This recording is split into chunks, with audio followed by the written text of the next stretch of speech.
It is near the end of winter in the eastern Free State, and the mornings are bitterly cold against the sandstone mountains, right on the border of the Kingdom of Lesotho. My friends at Wyndford Holiday Farm phoned and asked if I would care to come and visit them and try to restore their once magnificent food gardens back to a productive state. So follow along with me, and I will take you on a journey to show you how the gardens are slowly transformed from a state of neglect and decay back into what it used to be many years ago.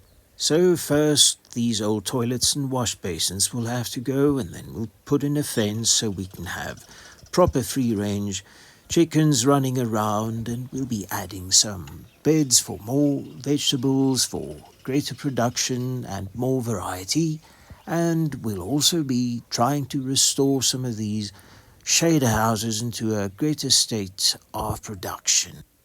This is currently the compost heap, so that'll all be flattened out and turned into vegetable beds. And then right next to that, we've got some old peach trees that have been neglected for quite some time. They'll have to be pruned and shaped. And we've got some garlic that was haphazardly planted. We'll have to try and straighten them out as best we can.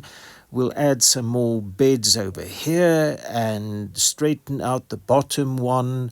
And we'll be trying to utilize as much of the space as we possibly can. Over here we used to have a shade house. The shade netting was stolen by the people of Lesotho that came across the border. So in time we'll restore that also, and we'll be making some changes to the irrigation.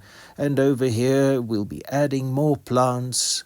We've got a lemon tree that needs resuscitation, and over here in that little corner, I think we'll put in a herb garden.